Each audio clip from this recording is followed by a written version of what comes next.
Hello everybody, my name is Kara, and today I'm here to pair some songs with books. Specifically, I'm going to be talking about the songs from the Jingle Jangle movie soundtrack. This is a new Christmas movie that Netflix released very recently. I watched it a couple days ago and absolutely loved it.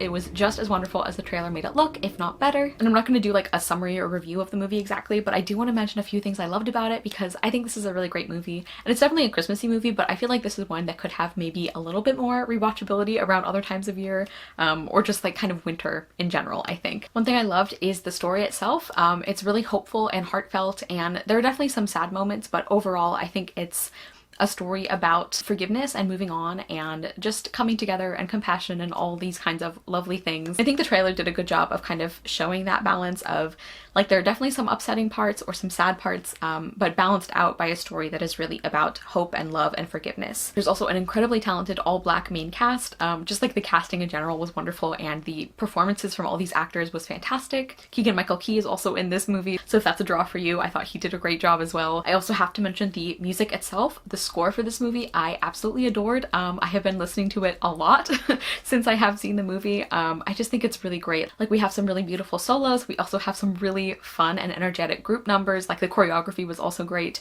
So yeah, just like the whole like musical aspect of this movie, because it is considered a movie musical, I think was really fun and just really well done. Like, I loved the lyrics, I loved the orchestrations and everything. Also, the whole design of this movie, like the costumes and the setting and just the aesthetic are just, I loved them. Like, they're so bright and like they're a very particular kind of style, even though it's like a very bright and kind of varied sort of style. I think like it still felt cohesive across the whole movie. And I also really liked the characters. There are definitely a couple who I think maybe got off a little too easy, or you know, maybe should have done a little bit more groveling or explaining or anything. But overall, I did really love these characters. I wanted them to be happy. I wanted things to turn out okay. And yeah, all around, I just really love this movie. I would highly recommend it. I know we're getting very close to Christmas. This video might actually be going up on Christmas Eve. So if you do want to watch this before Christmas, you don't have a ton of time left, but like I said, I think this is one that could be it could be a little more flexible than I think some Christmas specific movies. So yeah, highly recommend this one. Okay, so what I'm going to do is for each of the main songs on the soundtrack, I'm going to pair it with at least one book. A couple of these I have two books. So some of these will be based on kind of like what's happening in the song, or like a character, or just like the general feeling or vibe of the song. You'll see as we go through. And I also didn't include, there's like a couple of reprises, which I didn't include in here. I just kind of did the main songs. So let's get into it. The first one is This Day. And for that one, I picked Once Upon an Eid, Stories of Hope and Joy by 15 Muslim Voices, edited by S.K. Ali and Aisha Saeed. And the reason I picked this is because This Day is a song that is about a particular day, for one thing, which made me think of a holiday. And it's also a very joyful song, and it's a song about generosity and love and excitement, and I think all of those things come through really well in this collection, which I absolutely loved. There are definitely some sadder or more bittersweet stories in here, but overall I think this is a collection, as it says, about hope and joy, and that really fit that song for me. Next is Borrow Indefinitely, which is a, by the way, Ricky Martin plays that character, which is really interesting. So that's a song about stealing, basically. And so I kind of interpreted that literally, and I picked a story that has a thief character, which are not always my favorite archetypes of characters, but this one I did enjoy. And I have Calamity Jack by Shannon and Dean Hale, illustrated by Nathan Hale. This is the second book in the series.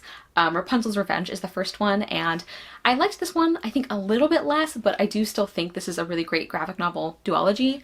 And Jack, kind of based on Jack and the Beanstalk, he is a thief character, and Jack is just a very lovable character. And you also learn more in this graphic novel about the reasons that he would steal things, or the reasons he's known as a thief, which I think also gives some like important perspective on his character. But yeah, I really enjoyed the characters in this graphic novel series, and I think it doesn't get as much attention as it should. The next song is Miles and Miles, and that is a really fun, very dramatic and confident kind of love declaration song. And even though I don't love how pushy she is like in the song, I think her character in general and just like the tone of the song, I think those things kind of like soften that aspect of the song a little bit. So I picked two books for this. So I thought of like romance when I thought of this song. So I have one actual romance genre recommendation, and one book that is not a romance, but I love the romances in it. And the romance novel I have to recommend is one that's been all over BookTube. That is You Had Me at Ola by Alexis Daria. I buddy read this with my friend Taylor, and we both really enjoyed it. I did like the romance relationship and everything. I actually liked their scenes together earlier in the book best, But the things that really shone in this novel for me were kind of other aspects of the book. Like, I love the way that this book talked about acting as a profession and as an actual career and a skill set that is to be admired and that is difficult to do. Like, I don't feel like that's a perspective we see a lot on acting. And I also really loved the family aspects of this novel. Like, Jasmine's cousins especially were just a ton of fun. I've seen almost exclusively positive reviews for this one, so it's nothing new. But if you have a meaning to get to it and you haven't yet, I did really enjoy this one. And then the other book, which is not a romance, but I love the romances in it, is The Enchanted Sonata by Heather Dixon Walwork. I thought it would be nice to include like at least one Christmassy book in this video. This is a Nutcracker retelling that also retells some aspects of the Pied Piper story. And this is one of my favorite books. I first read it over Christmas, I think 2 years ago.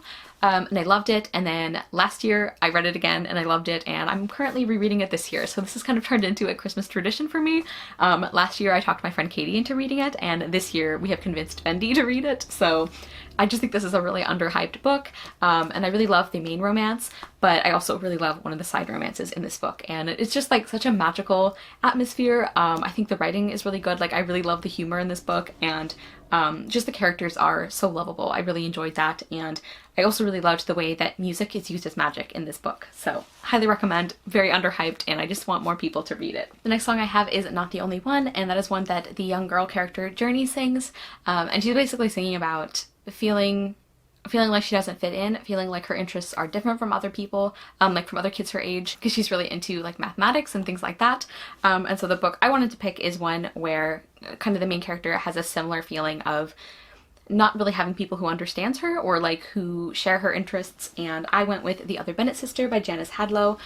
This is a Pride and Prejudice retelling or kind of continuation following Mary Bennet as our main character, and I really loved this book. Like, Mary very much feels alone for the beginning part of this book because she doesn't really feel like she has a sister that she's close to, and she doesn't feel like her family really understands her. She doesn't really have friends or people to talk to about her interests, and she also doesn't feel like people respect her interests. And throughout the book you see her find people who appreciate her and who appreciate her interests as well, and you also see Mary start to realize that she has been cutting herself off from other things that she could love, like other interests and hobbies and like studies, and that's really wonderful as well. So yeah, really enjoyed this book and really recommend it. It is definitely a slower one, but I didn't feel like it felt too slow. Like, I know a lot of reviewers didn't like how long the Pride and Prejudice retelling section was, but I actually didn't mind it. I felt like it gave us like a good grounding on Mary as a character and kind of on her circumstances and like what she was dealing with at the time. So yeah, definitely a slower novel, but if this kind of story appeals to you and you don't mind kind of a slow build story, I would recommend it. Also, I absolutely loved the love interest. I mentioned in my wrap up that he actually made it to the list of book boyfriends, which is a very exclusive list. I don't add characters to that very often, but I really loved him. So the next song is Magic Man G, and this one is sung by one of like the kind of the rival character in this movie. I don't want to give away too much of the story, obviously. The song is just a ton of fun and kind of over the top and really exuberant. It's one of those really big, bright group numbers that I think were done so well in the movie. And for this one, I picked the Love Sugar Magic series. This is the first book, A Dash of Trouble by Anna Mariano. And the reason I picked this one is because Magic Man G as a song is kind of about like wanting to show off your abilities but not really knowing what you're doing. And that's kind of the feeling I get from Leonora in this first book. She comes from a family of Brujas, and in the first book Leonora finds that out and decides that she doesn't want to wait until she's old enough. She wants to start learning magic now, and of course that causes some problems. That gets her into trouble, some quite serious trouble at some points, and Leo definitely is kind of trying to use this magic without fully understanding it. But I think that the development of that was really beautiful throughout the trilogy. I think starting in book 2, you really see Leonora learning from her mistakes, learning that she can rely on her family and communicate to them about things that are going wrong or things that she's worried about or upset about, and I really like the way that develops. So if you read book 1 and you find her very frustrating as a character, or those particular choices of her frustrating, I think it's worth continuing because that does get a lot better throughout the books, and this is just such a fun series. The family relationships are wonderful. I love the baking magic. I love the characters, just like so many things about this are lovely, and I want more people to read this series. I'm on a mission. The next song is Square Root of Possible, and this is another song sung by Journey, and it is a song about this young girl realizing that she is strong enough, that she has these abilities, and she can do this, basically.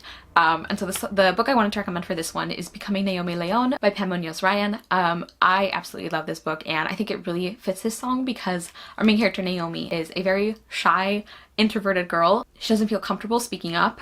She doesn't feel comfortable standing up for herself. And this book is about, among other things, her realizing that she is strong enough and that she does have courage. And it's just like a really beautiful story. This book definitely deals with some heavier topics like alcoholism, ableism, parental abuse, so definitely treat with caution, especially if you're planning to give this to a kid.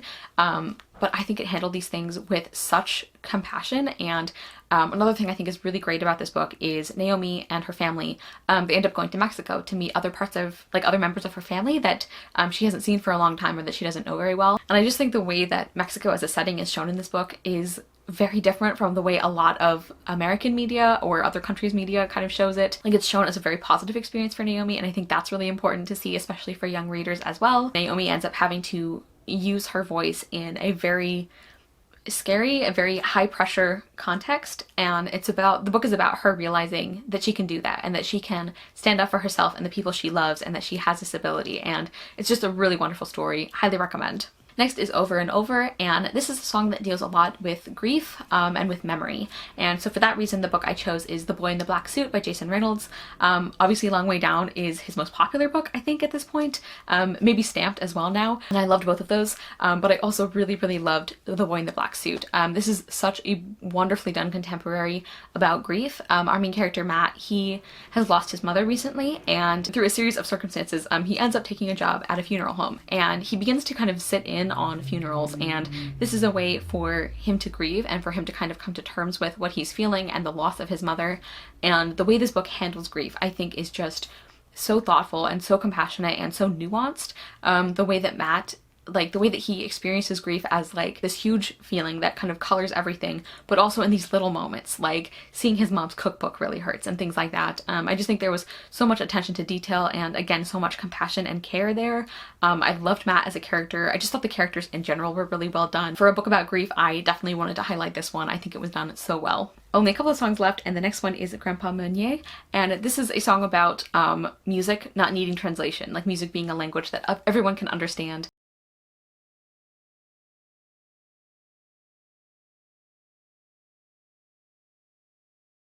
And so I picked two books for this one as well. One book that deals with music and one book that is a translated book. So the translated book I wanted to mention is Antigona Gonzalez by Sarah Uribe, translated by John Plucker. I talked about this, I don't know if that wrap-up has gone up yet, but I've talked about this in a couple of videos, and I thought this was absolutely brilliant. This is a retelling of the tragedy Antigone by Sophocles, which is a really wonderful play, and this book, or this performance piece, reframes that in the context of missing and murdered people in Mexico. And I think that works so well because the story of Antigone is about our title character burying her brother's body when she has been forbidden to do so, and the consequences that that brings. So it's a play about closure. It's a play about doing what is right, even if it is against the rule or the law. And then in the context of Antigona Gonzalez, it really focuses on this idea of closure and of trying to find a body to bury. It's such an emotionally powerful piece, and it's very, very short too, and it's actually even shorter than it looks because if you're only reading one language, you would only essentially be reading half of the book because the original Spanish text is on one page, and then on the opposite page there's the English translation. Yeah, I think this was a really fantastic piece, and thank you to Andrea from Book Ramble for mentioning it because I think she talked about it in her Latinx-a-thon recommendations last year, and it was just incredible. And then the music book I wanted to mention is one I read just a few months ago, and that is The Kingdom of Back by Marie Lu. This is a historical fantasy novel, and we follow Mozart's sister, Nannerl, who is a real person, and she was also very talented musically, but unfortunately we don't know a lot about her, and we don't really have any of her work surviving because, of course, due to the time period, women musicians were not given nearly the same opportunities, and women were not allowed to compose music at all. And like, I've seen very mixed to low reviews for this book, which I understand because it's a very unusual one, but I really loved it. I think that it's a very atmospheric and kind of slow story, and it's a story also about, like, if you go into this wanting the fantasy elements to be really big, I don't think you're going to be satisfied because the fantasy elements, like they travel to this kingdom of back, her and her younger brother, who is the famous composer, Amadeus Mozart. And I did really like the fantasy elements of this book. They meet a fairy character named Hyacinth, who is really interesting, and the conflict of the book, or one of them, is about Nannerl having to decide what she's willing to give up in order to be remembered, or in order to get to pursue her passion and her talent for music. But this is also a book about family. It's about the bond between Nannerl and Amadeus, and how she, like, her relationship with him is very complicated, and I think understandably so, because of course she loves him, and of course she's happy for his success, but there's always that part of her that's like, why are you getting so much more than I get, you know? And I think that was handled really well. This is also a book about music itself and the power of music, which is like why I included it for this song. And I think another reason people didn't like this one is the ending. And I can understand why people would be dissatisfied with it, but I think it fit the story. It made sense. It was very bittersweet in a way that felt appropriate. That's all I'm gonna say. But yeah, I really enjoyed this one. I know it's not a book for everybody, but I thought it was really, really good. And finally, the last song I'm going to talk about is Make It Work. And I think this is my favorite song on the entire soundtrack. It's just really, really beautiful. It's got this really like soaring range to it, which I really love. And it's a song about the possibility of forgiveness or second chances and trying to make things work again. And the book I chose for this one is I Love You So Mochi by Sarah Kuhn. I expected this to be a cute contemporary, and some parts of it definitely were, but there were a lot of other aspects as well. So our main character, Kimmy, she really loves fashion design and fashion creation, and she's really good at this, but she feels like it's a hobby. It's not something that she can actually like pursue. And at the beginning of the book, her mother finds out that Kimmy doesn't really want to pursue art anymore. This causes a big conflict between them because Kimmy and her mother's an artist as well, and this has always been something that held them together and that kept them close. And now, and like they have this big fight about it, and so Kimmy ends up going to stay with her grandparents, her mother's parents, in Japan, who she has never met. And it's about Kimmy getting to know Kyoto, where her grandparents live. It's about her getting to know her grandparents for the first time. It's about her realizing that what she does is art and is worthwhile. And the reason I picked this book is because a big part of it too is her trying to figure out how she can repair her relationship with her mother, and how she can make her mother understand why she loves fashion and clothing, and why design is important to her. I just really love this book. Like I said, the family elements were great, the setting was great, there's also a very cute romance. I love the focus on fashion as something that is beautiful and important, and also a real like skill set and a real career. I mentioned this in a previous tag video, but I actually was interested in fashion design. I took several classes on it, and I was considering it as my major, and I just really appreciated the way that this book viewed that as a real career path, and as art, as something that can bring people joy, and it helps them express themselves, and it's this very like profound thing, which I really liked, because I think still today fashion design is considered something frivolous, or something that doesn't take a lot of intelligence or ability, and that's just not true. So that's another thing I loved about this book. But the reason I put it on this list for this song is because of the relationship between Kimmy and her mother. And I actually think this would partly apply to Kimmy and her grandparents, as well as the grandparents and Kimmy's mother, so their daughter, because there are elements of those relationships that could fit this song as well. And I think even Kimmy's love interest maybe, and his relationship with his family. Like basically there's a lot of ways I think this book fits this song, and it's just one that really, really like surprised me, because I wasn't expecting it to tackle as many things as it did. Okay everybody, so that was me pairing songs from the Jingle Jangle movie soundtrack with books. Please comment down below and let me know if you have watched this movie, what you thought of it. I obviously really enjoyed it. I hope it does well, because like I know people were excited about the trailer. I thought the movie itself was really, really wonderful, and yeah, like I just really enjoyed it. And like I said, I think this is going up on Christmas Eve, so I hope that if you celebrate Christmas, I hope you have a wonderful holiday. If you don't, I hope you just have a wonderful few days. Take care of yourselves. I hope that you are doing as well as you can. I know that things are still very stressful in the world right now, to say the absolute least, but I hope that you and your loved ones are doing well. Stay home, stay safe. Also, in the spirit of Christmas giving, I just want to remind you guys to check my description box. I do try to keep those links updated. The Philippines are still very much in need of donations, so if you have a little bit to give, that would make a huge difference.